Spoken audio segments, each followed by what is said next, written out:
He drove his blade into the throat of the man who murdered his wife and felt nothing. Because it wasn't real. He was still 10 years old, still trapped inside a powerless child's body. And the man standing above him, smiling, was the necromancer who destroyed everything he ever loved. The first thing C's body feels when consciousness returns is rope. Thick, biting, coiled so tight around his wrist that the skin beneath has already gone purple. Morning light cuts through heavy canopy overhead, dappled and indifferent.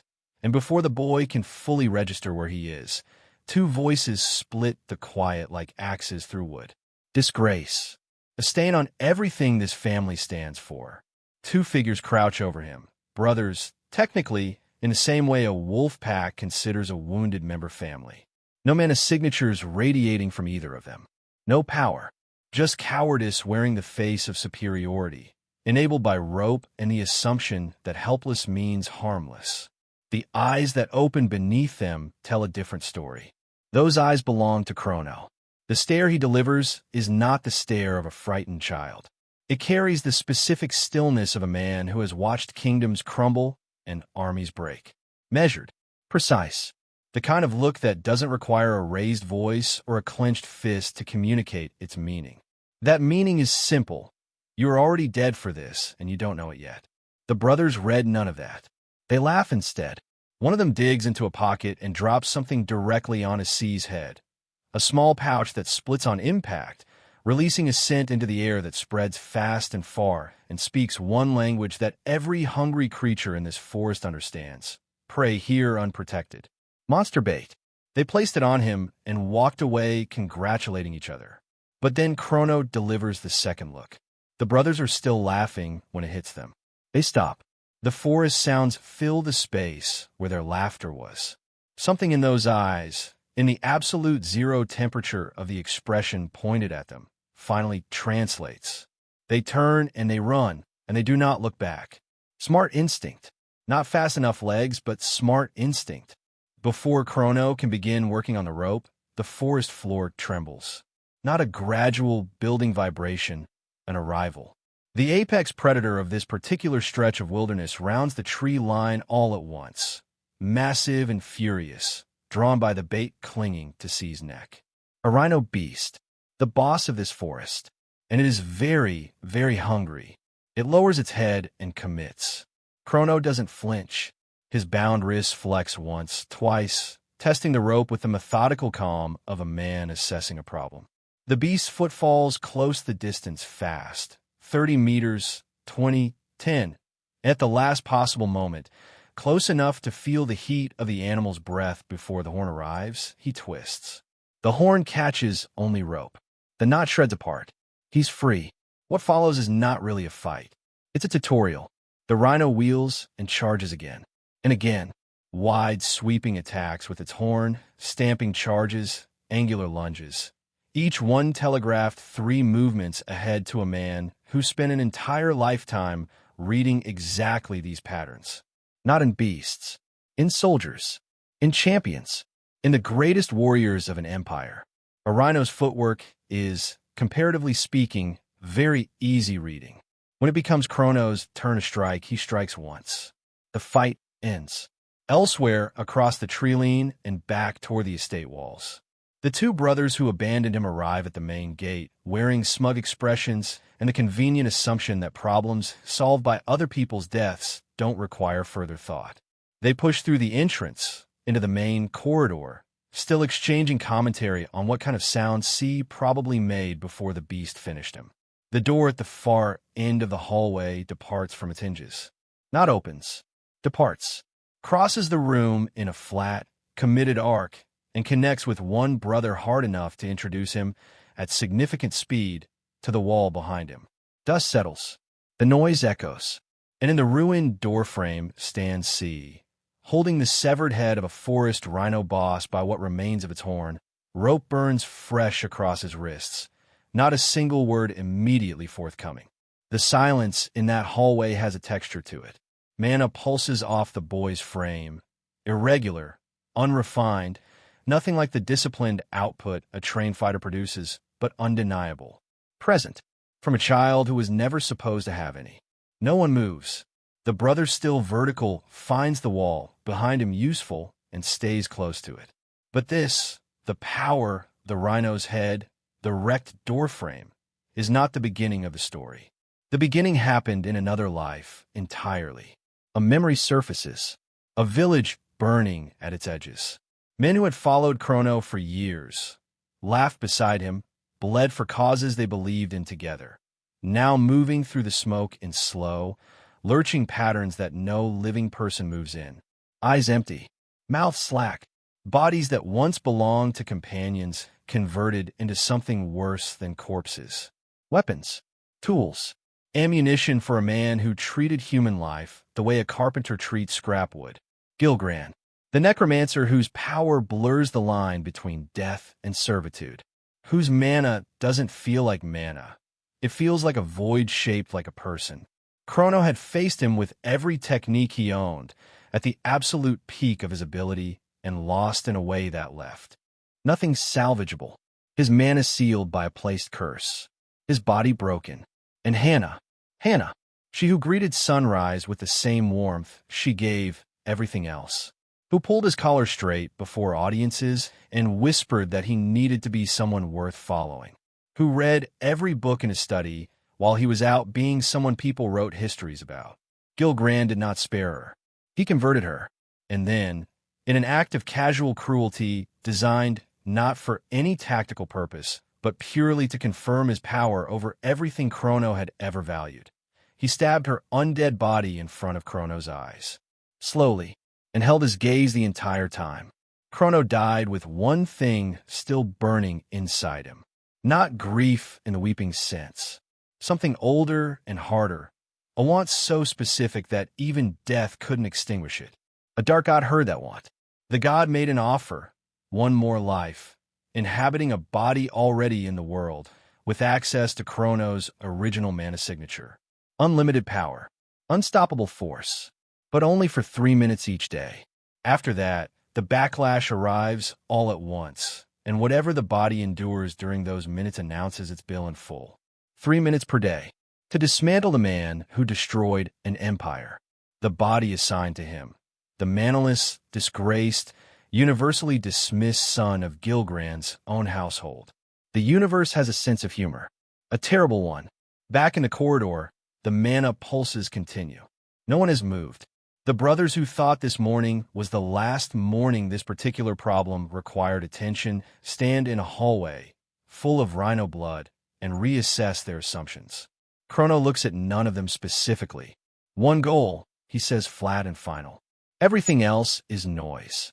A short-haired girl appears from the back, moving quickly, decisively, inserting herself between C and the gathered family with the specific efficiency of someone who has performed this exact extraction before. She grabs his arm, talks rapidly at everyone present, issues apologies that fall somewhere between genuine and tactical, and removes the problem from the hallway before anyone processes what's happening. Hell, C's made, and apparently his emergency evacuation system. That night, she paces the small room like she's trying to wear a groove in the floor. What were you thinking? The volume is low, but the pressure behind it is not. Walking in like that, announcing yourself, insulting everyone in front of the entire household. Chrono sits on the bed and monitors her with the attention of someone cataloging terrain. He has no memory of this girl from his previous life. He reads her the way he reads any new variable. Her habits, her fear, what she's protecting. Annoying, he says. I does something complicated. She delivers a comprehensive briefing on the household's power structure, the specific dangers of making enemies without mana, and the documented history of what this family does to people who challenge it and lose. Chrono absorbs the useful 30% and lets the rest pass. The critical piece. C is the only person in this entire bloodline born without mana. Every sibling, several already operating at the 4th tier of a 7-level system, has spent their lives building capability that C has never once accessed. In a household that treats power as the only valid currency of existence, manaless is not a description. It's a sentence being administered slowly. Pel's voice changes when she says it. The professional composure thins. I've watched him since we were children, she says quietly. Every morning he got up and tried again. Every time the answer was the same. Her hand moves toward his face, toward a scar along his jaw, carved there by someone called Lord Gucha when C was 5, and her expression does something small and private before she catches it. There are more scars. She knows every single one. Chrono watches this woman carry grief on behalf of a boy whose body he's borrowed, and makes a decision. It costs him nothing to be careful here. It might cost her something significant if he isn't. I'll be more careful, he says. The shift in register, gentler than anything she's heard from C in months, disarms her completely. She fusses with the tea to give her hand something to do, then knuckles on the door. A guard's voice on the other side. Lord Gilgran has returned. C is summoned. The room changes temperature. Chrono sets down the tea. His hands are steady. His expression provides nothing.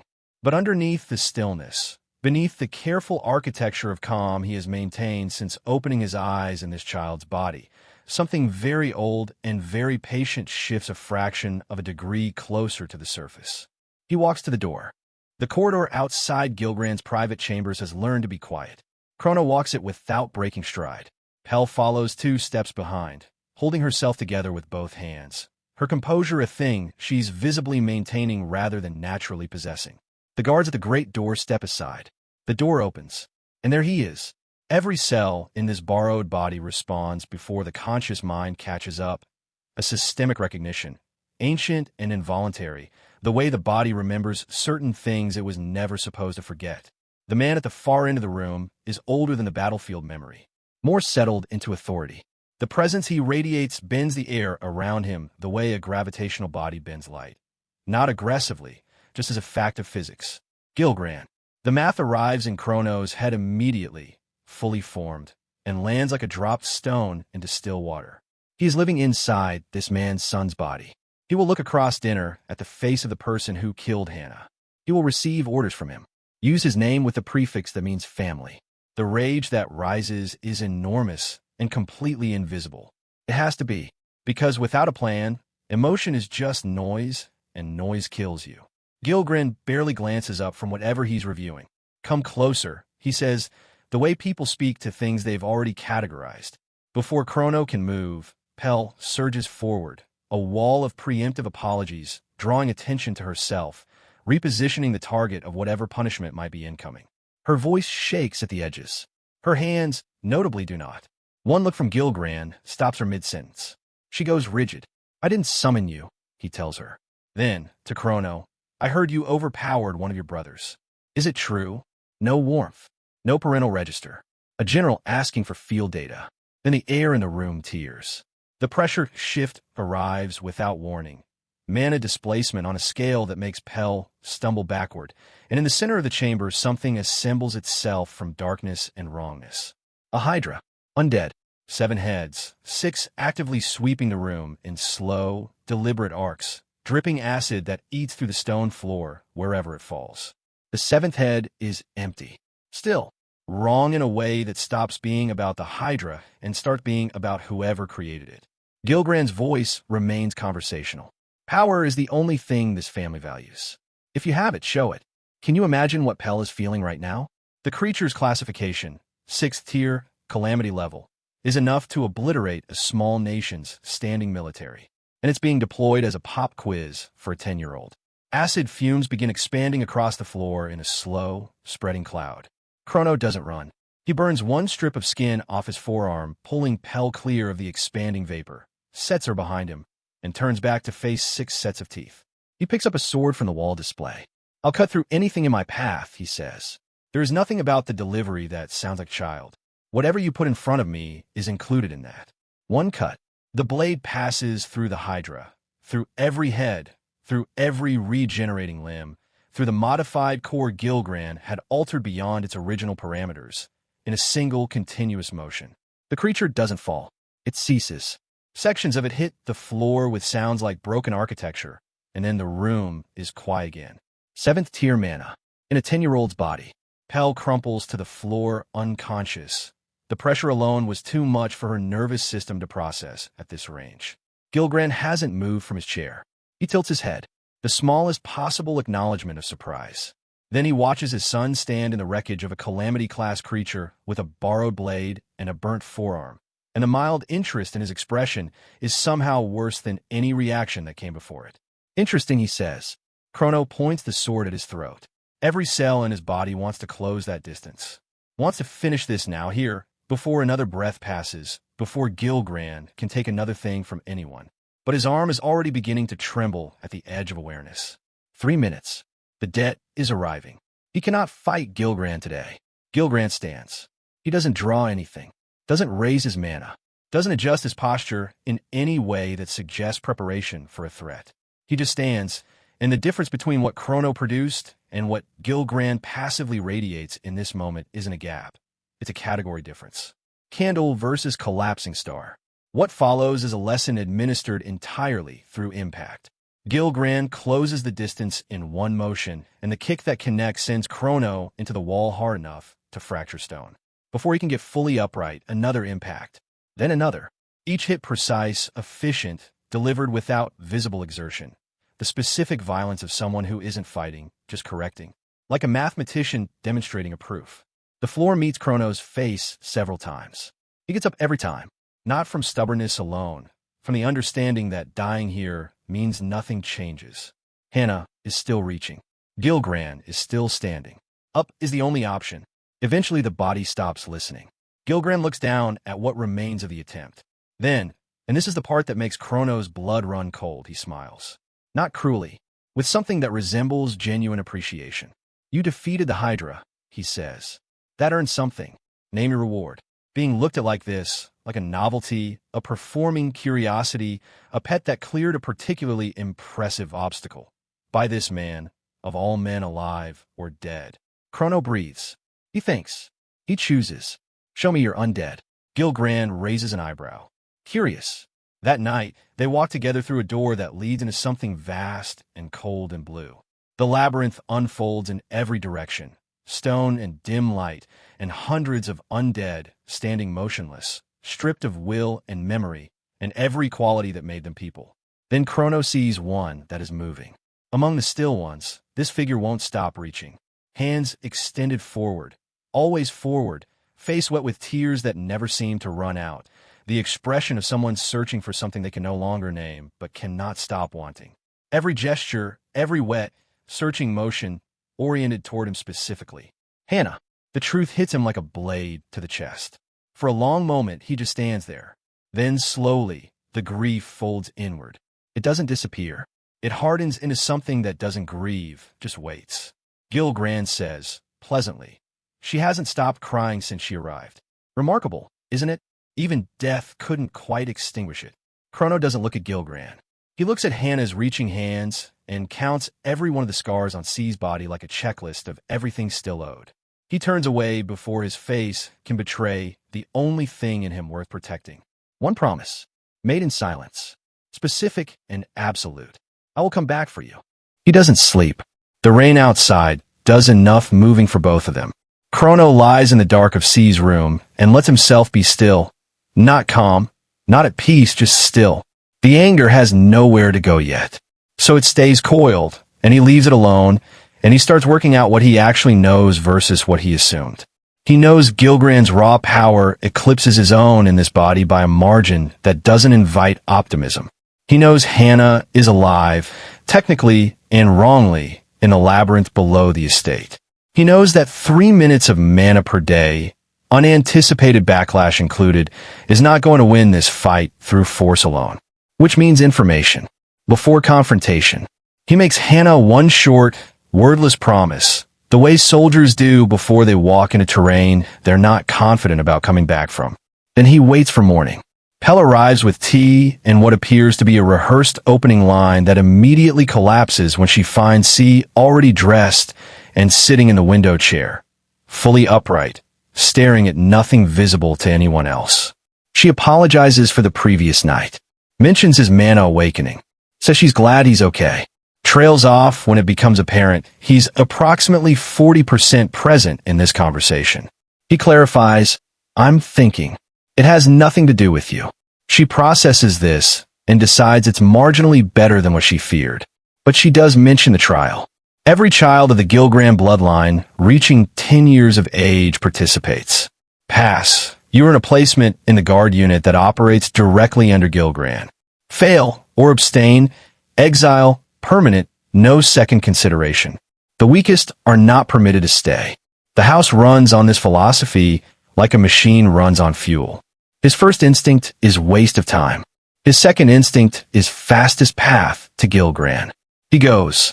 The trial grounds the next morning are ringed by older children looking at C's arrival the way experienced students look at someone who wandered into the wrong exam room. A boy named Lord Zack approaches before the examiner appears, voice already loaded with dismissal, expecting to find the mannerless embarrassment still wearing his usual expression of resigned acceptance. He finds something else. Zack opens his mouth. Chrono plants a fist beside his face, close enough that the air displacement is tactile, not close enough to make contact. A warning, delivered in the language Zack understands better than words. Zack laughs, calls it weak. Chrono applies pressure. Same fist, same spot, doesn't shift an inch. And then Zack is horizontal, consciousness elsewhere, expression permanently adjusted. The examiner arrives into this tableau, opts not to engage with it, and proceeds directly to the rules. 23 participants, a monster-filled forest, 3-day survival test, assigned undead that must be protected. Fail to protect it, man is severed, disqualified. And then Gilgran appears, and the entire group kneels, and Chrono kneels too because the plan requires it. And he keeps his eyes down while his entire being screams in the opposite direction of obedience. The additional rule.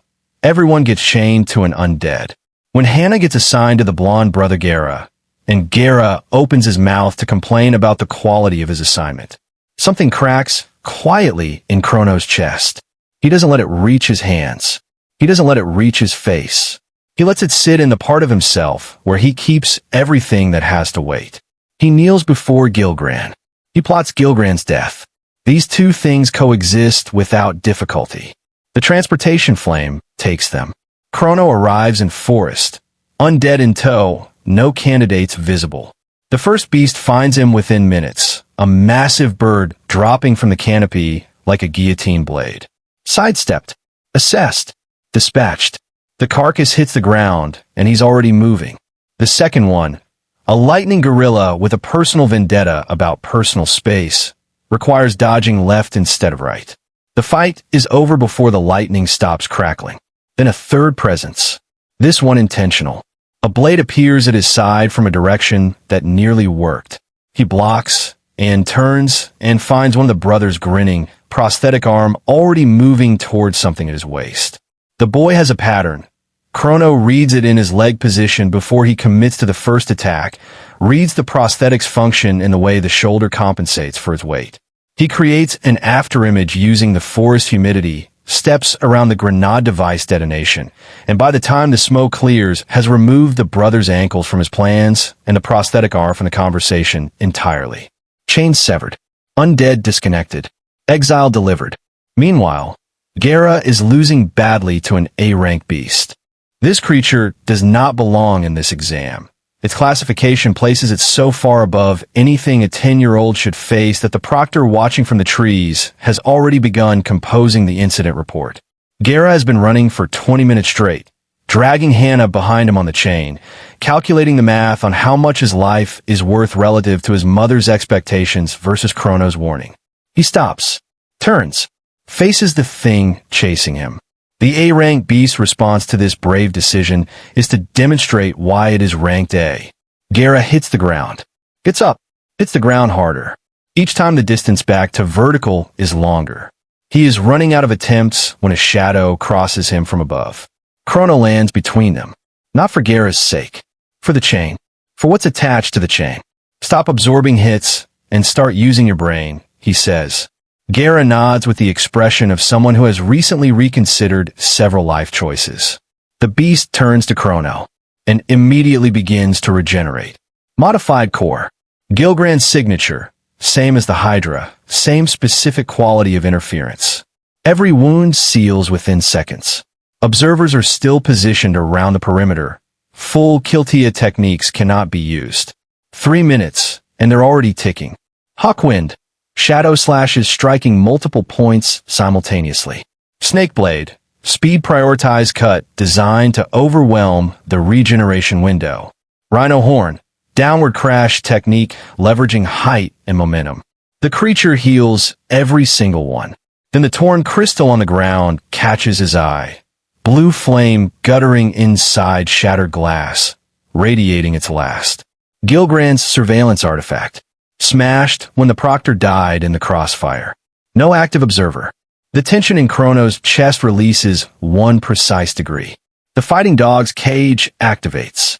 Invisible mana walls trap the beast in place. Simultaneously, he maps the creature's interior with the technique's secondary function, locating the modified core like a compass locating north. 1 strike. Through the mass, through the tampering, through the core. The beast drops. Chrono drops a moment after it. His body cashes in the 3-minute debt all at once. The forest floor comes up fast, and he doesn't have the resources left to slow it down. He's unconscious before impact, and Gera stands over the fallen bodies of both the strongest thing he's ever seen and the most powerful monster he's ever faced. And slowly, the smile that appears on his face is exactly the one his mother always told him to wear when opportunity presented itself. 2 days of darkness. Then Pel's face, high-pitched with relief. She asks if he knows how long he's been out. He asks who came back from the trial. She answers, for others. All four have their passing badges. Chrono does not. The sentence sits in the room like a piece of furniture that wasn't there yesterday. Pel watches his expression during this delivery. She's ready for volume. She gets absolute stillness, and somehow that's harder to be in the same room with. He already knows exactly what happened. He ran the math in whatever part of him stays operational during unconsciousness. Gera took the achievement, constructed a story, walked home wearing it. No evidence exists to contradict it. And the 4 candidates celebrating in the estate courtyard are not going to help. Chrono gets out of bed. The scene at the fountain that follows is not quiet. Gera is mid-story, gesturing grandly at his mother, performing the edited highlights of his supposedly solo victory over an A-ranked magical beast when Chrono's hand closes around his skull from behind. The trajectory of Gera's story changes immediately and significantly. So does his trajectory. He hits his mother. His mother hits the fountain. Both of them hit the water. Chrono stands at the fountain's edge and waits. Gera tries every available option. Denial, confusion, outrage at the accusation, concern about the witnesses. None of them land. Each time he opens his mouth, Chrono introduces his face to the water again. By the 3rd submersion, Gera agrees to a formal duel. I'll accept. Then a voice from the side, steady, neither warm nor cold, carrying the weight of someone who has been watching this and finished deciding what to do about it. I've seen enough. Green-haired, calm in the practiced way that suggests the calm was earned, not inherited. Hellas. He walks forward without aggression, takes in the scene at the fountain, and asks Chrono directly, "Was it you who killed the A-rank beast?" The non-answer Chrono gives is answer enough. Hellas takes out his passing badge. "Also passed," he says, "and I want to fight you properly." The green mana that surfaces around him when he says it isn't a threat display. It's a statement of available resources. Pel delivers the briefing in a hushed, fast voice as they walk to the blood-stained courtyard. Hellas joined the intermediate unit at 8 years old. The people who faced him since have not required doctors. He's known as the White Rose Reaper. His speed is such that opponents die before they can announce their objection. Chrono observes that anyone who names themselves after a flower probably has opinions. The arena is surrounded by decorative skull arrangements that Chrono finds more embarrassing than threatening, and enormous metal spike walls that someone clearly thought sent a message. Pel tells him to be careful. He tells her that Hellas is the one who should be careful, as she looks at him like he's lost his mind, and then the wine glass in the center of the arena shatters, and Hellas moves. The speed is genuine, sharper and more committed than anything Chrono has faced in this body. He goes directly for the throat, no feint, No setup, just a clean, decisive strike at the kill point. And he comes back immediately when it's blocked. 3 strikes in 4 seconds. Identical line, identical intent. The patient arithmetic of someone who knows their opponent will slip eventually. Chrono blocks all 3. Barely. The 4th one clips him and sends him briefly airborne. He catches himself against the spike wall with one hand, ribs registering their grievance, and takes stock. And then he pulls the thread. The mana that surfaces this time doesn't show up in one color. It doesn't behave the way mana is supposed to behave, refined, controlled, expressing a trained tier. What comes off Chrono is multi-layered and shifting, carrying frequencies that don't correspond to anything in the audience's reference library. The arena doesn't glow with it. It changes. The light source changes. The observers go very quiet. You received Father's blessing, Hellas says. The sentence has a crack running through the middle of it. Chrono asks what blessing. Hellas reads this as deflection. His face does something complicated, then surprise folding into panic. Panic folding into something that lives further down in the part of a person where the things they're most afraid of losing live. He is the special child. He is the one chosen. He is the one who is told. The vines appear. The sword in Hellas' hand transforms, wrapped by living tendrils that spread outward across the arena floor with frightening intentionality. Not wild designed.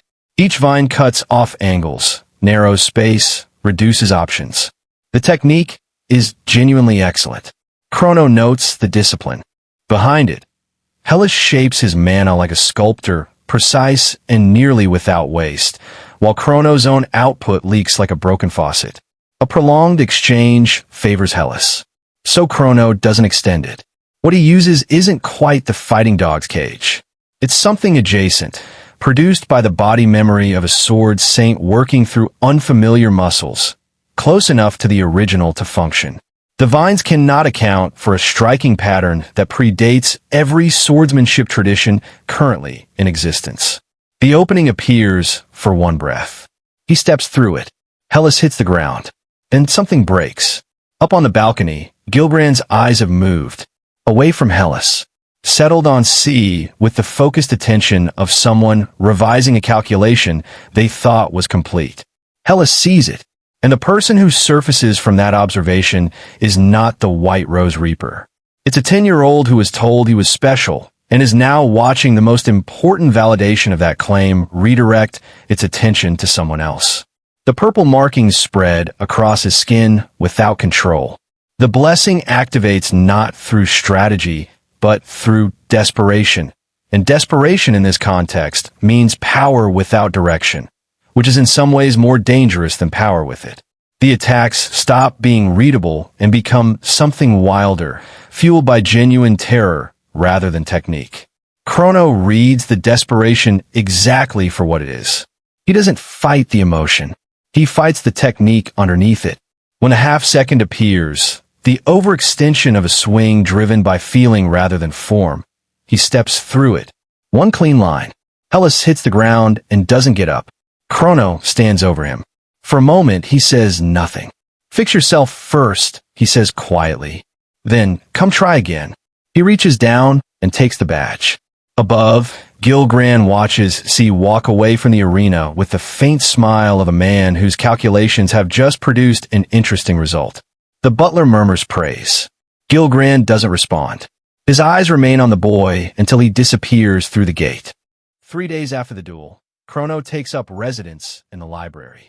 Not because he enjoys libraries, though the previous version of himself spent enough time in them at Hannah's insistence to be comfortable in one, but because information about Gilgrand is what he needs, and information about Gilgrand tends to get buried in the places where people store things they're not looking at. Ancient records, territorial histories, the word ritual, surfacing in archive after archive without details attached. 3 boys interrupt him at some point to explain that beating Hellas in a duel doesn't make him important. One gut punch, delivered fast enough that the other 2 are still processing it when their friend hits the floor. Chrono steps over him, tells them to clean up the mess they made, and returns to his reading. Pell finds him like this and announces Lord Gilgran's summons. The decree arrives through the butler. Historia ruins, 20 Orions north, 6 months on perimeter defense. Hold the surrounding area against magical beasts and threats. Complete the mission. Earn promotion into a rank that places C in direct proximity to Gilgran. And at the end of those 6 months, a ritual, something Gilgran intends to use to make his already incomprehensible power fundamentally more so. Chrono wants to refuse.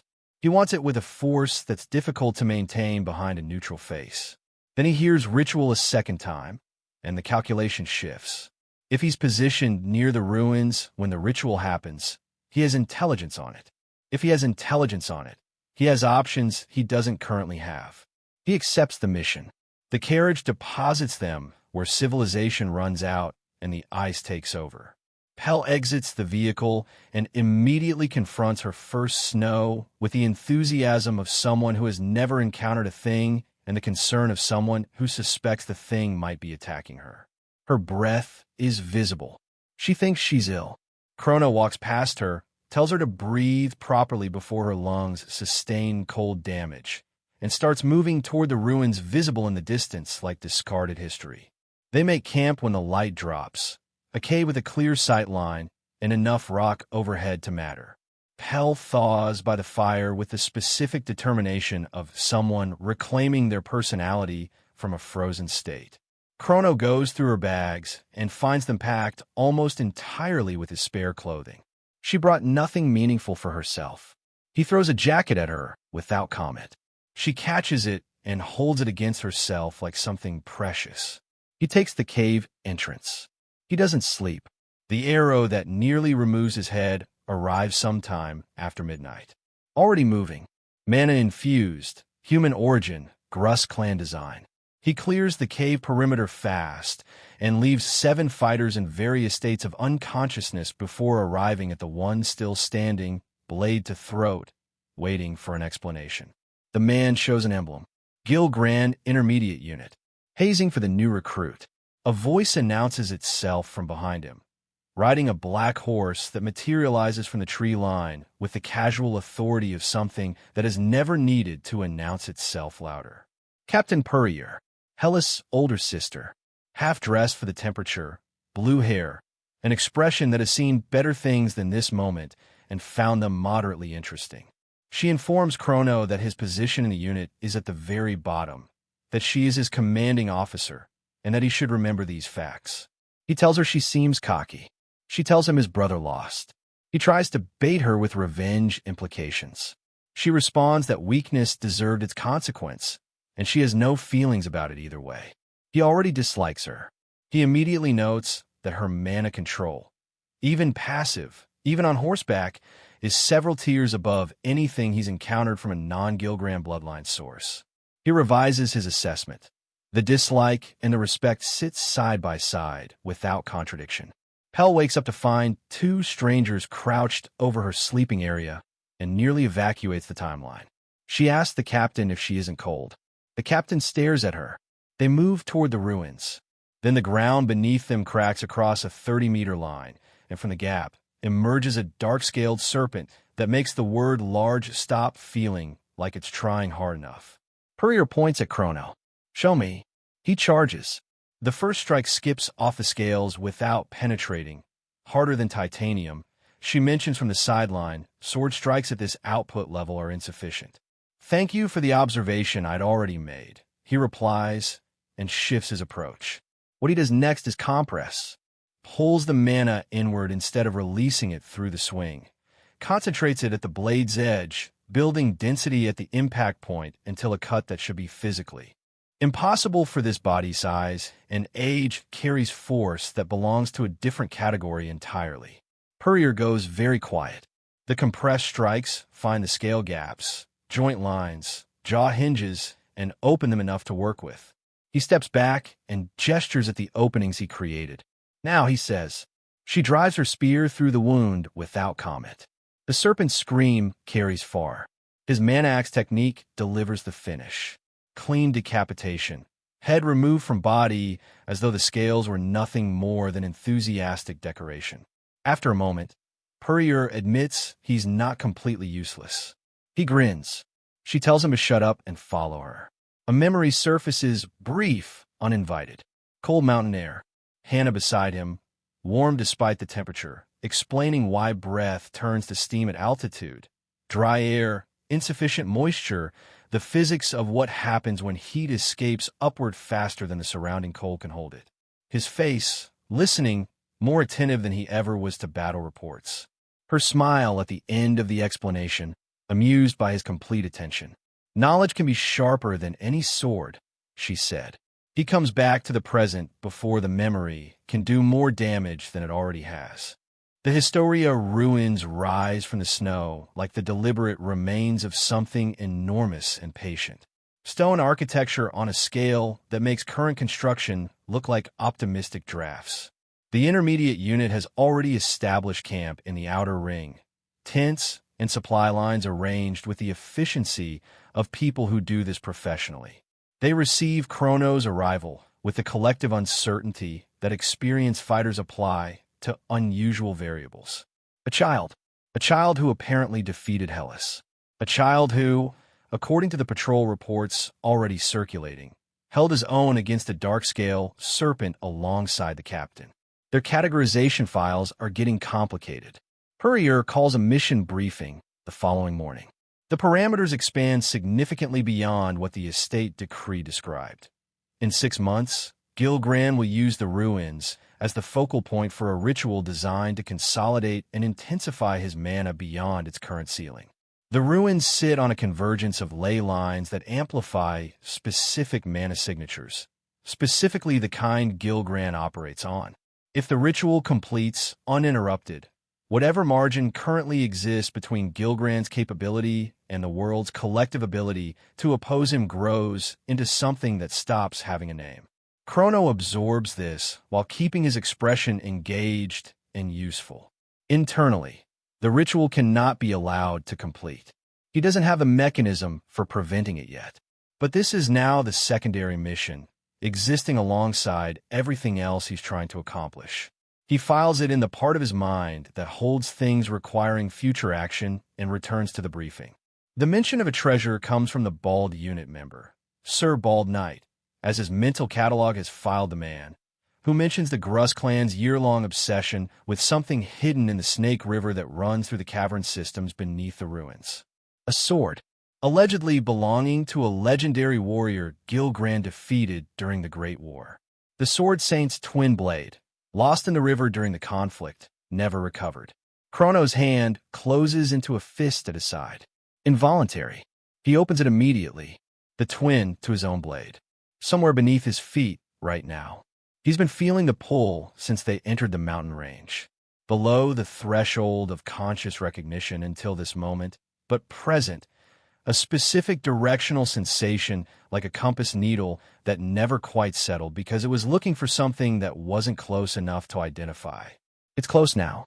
Sir Bald Knight doesn't believe the sword exists. He spent a year and found nothing but a cryptic riddle about its location, and his confidence in fairy tales correlates directly with their usefulness in a fight, which is to say, none. Chrono is absolutely certain it exists. The patrol sweeps begin the following day. The unit moves through the outer perimeter of the ruins, logging magical beast activity, marking territory, operating with the coordinated efficiency of a group that has done this work together long enough to function without verbal instruction. And then, standing alone in the middle of a clearing ahead, a single figure, masked, unmoving, comfortable in its stillness in the way that very dangerous things are comfortable. Not broadcasting threat, just present, waiting for the situation to announce itself. Behind the figure, more shapes resolve from the snowfall. Gruss clan. They materialize until the unit is enclosed on every side. The formation's precision making clear this is not improvised. Pel's breathing changes audibly. Chrono steps forward and announces his name. Asks about the twin sword. The masked warrior looks at him for a long, measuring moment, then turns and walks away. Chrono shouts after him that walking away from a conversation is cowardly. The warrior doesn't break stride. He's gone. What he left behind, 40 additional fighters with orders written in their body language are less diplomatic about their intentions. Puryear calls the order. The unit erupts into coordinated motion. She herself is extraordinary in a specific way that earns permanent tactical nicknames. The Spear Bullet Princess of War does not move like a person operating in a combat situation. She moves like the combat situation is operating in her. Her red mana aura ignites, and the Gruss fighters encountering it begin reassessing their assumptions about mortality. Chrono watches her execute the mana cloak technique, body wrapping mana compressed at the legs, speed output multiplied until she leaves impression marks in air after her, with the attention of someone taking notes. He does it himself 30 seconds later. The Gruss fighter, who is midway through a strike toward his blind side, launches sideways instead, connects with the ice, and stops being a variable in the equation. The unit's soldiers nearby turn. Perrier's eyes narrow with something that isn't quite anger. "That's my technique," she says. "It's efficient," he agrees. The second wave emerges from the tree line. 30 additional fighters, minimum. The first group was a probe, confirming positioning, testing response patterns, gathering data for the group that actually intended to fight. Chrono recommends withdrawal. Their mission was never to engage the Gruss clan. It was perimeter defense and monster culling, and picking a pitched fight with an organized force of this size serves nothing. Puryear declines. They haven't lost anyone yet. She pivots then and levels an accusation at him with the specific directness of someone who has been keeping a running count. He's been limiting himself. His mana control is advanced beyond what his technique choices reflect. His movement efficiency is not consistent with his apparent level, and copying her cloak technique on first observation is not something even her best men have managed across hundreds of repetitions. She's right, completely, and there's nothing he can say to that. She turns back to the Gruss warriors, and something changes in her posture. Not the kind of change that announces itself. The kind that simply results in the bald knight urgently telling everyone to create distance immediately. Puryear leaps. The Thunder Spear hammer detonates across the frozen ground with the specific energy output of someone who decided the problem needed a permanent solution and acted accordingly. 40 Gruss warriors experience significant altitude without requesting it. The shockwave that radiates outward does to the ice sheet beneath everyone what centuries of pressure hadn't managed. It fractures. Chrono sees the crack lines racing toward his position. He screams at her to stop. The technique is already complete. The ground opens across a 30-meter line, and both Chrono and Puryear are on the wrong side of gravity when it does. The gap is deep enough that the unit members above lose sight of them almost immediately, deep enough that the bottom isn't visible from the edge, deep enough that someone watching from a distance would not expect either of them to be recoverable. Sir Bald Knight grabs Pell before she can run after her master. Below, the fall takes long enough that a full conversation happens on the way down. Chrono calls Puryear brainless. She calls him soft for recommending retreat. He points out that soft people don't get called brainless, and she tells him to stop arguing and focus on landing. The cavern floor arrives at speed. Both of them redirect maximum mana downward in the last second, a controlled detonation rather than a collision, and the ice craters but holds. The sound echoes up the fissure walls for a long moment. Silence. Puryear brushes ice debris off her shoulder. "Alive," she announces. "Notably inconvenient," Chrono agrees.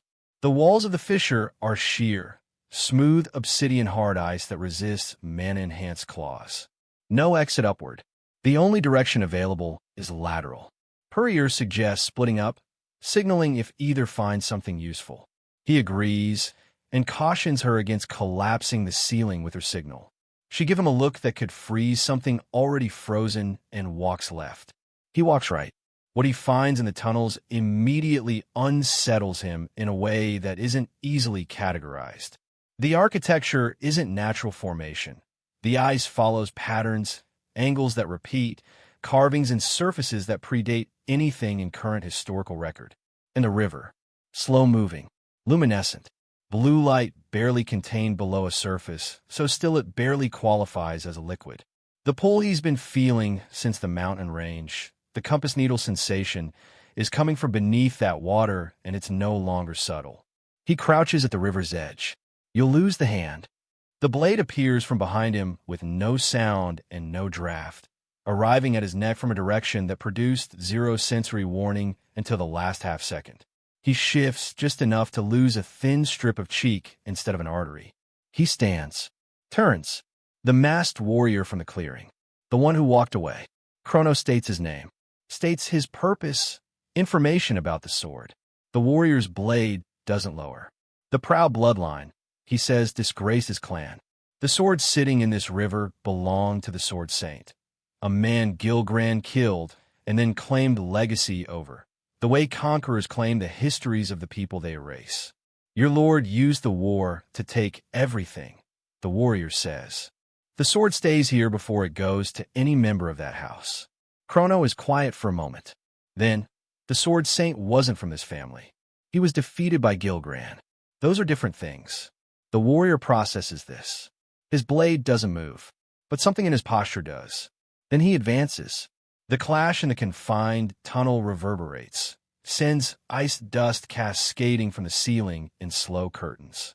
This man is not like the fighters from above. He is their best, their leader, the person dispatched alone because he is worth more than the 40 they deploy together. His water-style swordsmanship is genuinely extraordinary. No sound, no wasted motion, each cut following the path of least resistance to arrive exactly where it was always heading. Chrono finds himself genuinely working for the first time in a week. 3 exchanges. 4. Neither finding the conclusive angle. The echo of their collision rolls through the tunnel system in waves. Then the ground shakes. Not from them. From something much larger, occupying a space much deeper, that has been waiting for a reason to surface. Both of them stop. The river's luminescent light intensifies. The carvings in the walls activate, or rather, the light they carry simply becomes visible to the eye for the first time, like something that was always lit but existed below the visible spectrum until this moment. And from the riverbed, 3 heads, rising through luminescent water, on 3 necks attached to one massive body that drags itself upward from the depths with the unhurried deliberateness of something that has slept long enough to be done with sleeping. Dark-scaled, ancient, radiating presence in the way that geological events radiate presence. Not hostile, exactly, just enormous and entirely uninterested in whether your plans survive it. The Gruss Warrior says, with the economy of a man updating his threat assessment in real time, ancient magical beast. Chrono takes in the 3 heads, takes in the tunnel dimensions, takes in the crack pattern in the ceiling where the shockwave from their fight has already traveled. If it collapses the cavern, he says, the sword goes with it. Both of them look at the dragon, then at each other. Temporary, the warrior says. Obviously, Chrono replies. The 3-headed dragon fills the tunnel the way weather fills a valley. Not contained, not manageable, simply there in a way that makes the available options rearrange themselves around it. One head sweeps low across the tunnel floor. Both men jump simultaneously. No coordination required, just identical threat assessment, reaching identical conclusions. The second head drops from above. Chrono rolls right, the warrior pivots left. The 3rd head is already opening. The timeline on what it plans to do with that open mouth is approximately 4 seconds. Left wall, Chrono says. Understood, the warrior replies. They move. The system they arrive at is not elegant. Elegant requires familiarity, repeated calibration, the kind of partnership that gets built in training yards and argued over in debriefs. What they have instead is 2 highly competent people making fast decisions in parallel and not getting in each other's way. It functions. Barely, but it functions. The dragon's regeneration is not the Gilgram-modified kind. It's the natural ancient beast kind, slower and more expensive in terms of energy cost. It heals. It takes time. That window is the only resource available. Chrono reads the beast's 3 heads the way he reads any multivariable threat, not as independent units, but as expressions of a shared nervous system. When the central head commits to an attack, the outer 2 compensate. When the left head sweeps, The right head pulls back to maintain balance. He spends 3 exchanges mapping the pattern. The third exchange ends with the warrior taking a hit that sends him sliding 12 meters down the tunnel wall. He doesn't fall. He catches himself and comes back. Chrono notes this, files it. The central head controls the sequence, he says, passing the warrior at speed during a repositioning. I see it, the warrior replies, already adjusting his approach. But the cavern is the real problem. Every exchange, every impact, every redirection, every moment where the dragon's mass connects with tunnel wall or floor sends new fracture lines through the ceiling overhead. The carvings in the walls dim slightly with each major impact, as if the structure's integrity is connected to whatever energy those markings carry. The river's luminescence flickers.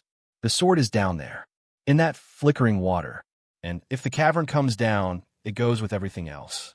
He cannot allow that. He cannot allow the ritual, and he cannot allow this cavern to collapse, and he cannot afford to lose himself in a body that's still operating on limited resources.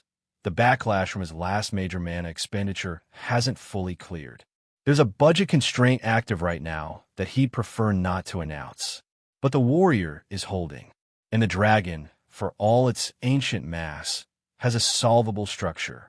Chrono pulls the thread. Not the full 3 minutes. Not here. Not with the ceiling already compromised. A control draw. Enough to operate at a level that closes the gap between the dragon's regeneration speed and the damage rate he can produce. His mana gathers at the blade's edge with the specific quality of a sword saint who spent an entire previous life refining exactly this technique. Not leaking outward, not radiating for display, but compressed and purposeful, every unit of energy directed toward function. The warrior sees it and adjusts his positioning without being asked. He's smart. He moves to the flanks, draws the outer head's attention, gives the center head a reason to commit. It commits. Chrono moves through the commitment. Not past it, through it, the way water moves through a gap rather than around it. The fighting dog's cage activates in the space between the dragon's third and fourth vertebra, mapping the core with the technique's interior reading function, while simultaneously trapping the 3 heads in a mana structure they can't immediately identify as a threat. The core's location resolves, deep in the central mass, protected by natural bone structure that no surface strike is going to penetrate. One path, he tells the warrior, make it open. The warrior hits the dragon's left jaw with a strike that carries his full available output. The beast's head snaps right, involuntary protective reflex, and the body follows the head in the way massive bodies follow extremities, and the angle Chrono needed opens for exactly the duration it needed to open. He takes it. The strike goes through the natural bone structure, through the mass, through the core. The technique he uses doesn't have a name in this world. It has a name in the empire that no longer exists, inscribed in the records of a swordsmanship tradition that burned with everything else. It functions without the name. The dragon's heads drop in sequence. Central first, then left, then right. The body follows, meeting the cavern floor in a slow, settling collapse that takes the remaining ceiling fractures from dangerous to critical, but stops short of catastrophic. Dust, then silence. Chrono straightens. His arm is trembling at the edge of awareness. The backlash is coming.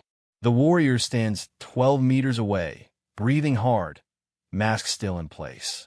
He looks at Chrono with the specific expression of someone who has just updated their model of reality.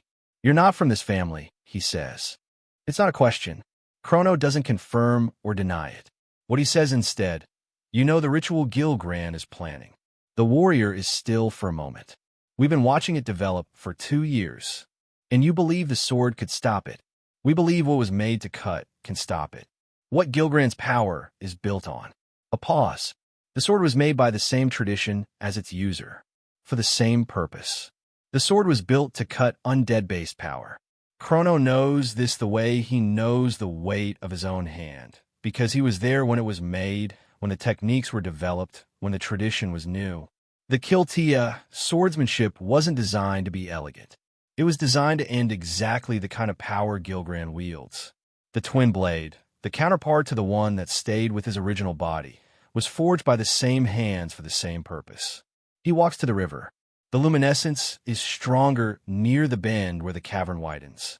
The pull is unambiguous now. Not a sensation anymore, just a direction, absolute and clear. He reaches into the water. His hand finds the hilt before he can see it. The weapon surfaces from the water without resistance, as though it was resting rather than lost, waiting rather than abandoned. Smaller than his original blade, calibrated for the hand that originally wielded its twin, but the resonance that passes through it when his fingers close around the grip is immediate and total. Like a word in a language you grew up speaking after years of not using it. The carvings on the tunnel walls respond. They illuminate fully, every marking, every ancient inscription, in blue light that turns the cavern into something that looks less like underground ice and more like a memory. The warrior watches. He doesn't reach for his weapon. Your technique, he says slowly. The cage. The sequences. Those are Kiltia forms. Chrono says nothing. The sword saints forms. Still nothing. The warrior stands very still for a long moment. Then, carefully, we spent a year trying to retrieve that sword to use against Gilgran. We thought whoever carried it would need to be taught what it was for. Another pause. I don't think you need to be taught. Above them, through a mountain of ice and collapsed tunnel and 6 months of missions not yet begun, Gilgran is in his chair, probably smiling. Hannah is reaching for something she can't name. A ritual is being planned that cannot be allowed to complete. And Chrono is standing in an ancient cavern, holding the twin to a blade that was built specifically to cut the thing keeping her trapped. The backlash arrives then, sharp and sudden, the delayed invoice for everything his body spent in the last 20 minutes. His legs consider their options and decide horizontal is valid. He doesn't fall so much as lower himself to the cavern floor with the controlled descent of someone who is going to sit down anyway. The warrior watches him. 6 months, Chrono says, breathing carefully. That's how long until the ritual. We know. We're going to need to talk. He closes his eyes briefly. After I stop calculating whether my arm is still attached. The warrior is quiet. Then, with the specific reluctance of a man revising opinions that took years to build, it's still attached. Good. Above, the ruins wait. The ritual's clock ticks forward. The unit is somewhere on the surface wondering what happened to their captain and their newest recruit. Pell is probably sitting in the snow, blaming herself for everything. And somewhere in the labyrinth beneath the estate that is technically his home, a woman who taught a sword saint that knowledge was sharper than any blade keeps reaching forward with both hands. Searching, always searching, for the person who made her a promise in the dark. He made it. He intends to keep it. The sword is in his hand. The path is longer than he'd like. The cost is higher than anything he'd willingly choose. None of that changes the direction. He opens his eyes. The luminescent water moves slowly beside him. The warriors stand where he stopped, watching. Help me up, Chrono says. The warrior reaches down. The story has a long way to go, but it has started exactly where it needed to. If you made it this far, you already know this one hits different. Like, subscribe, and drop a comment so you don't miss what comes next.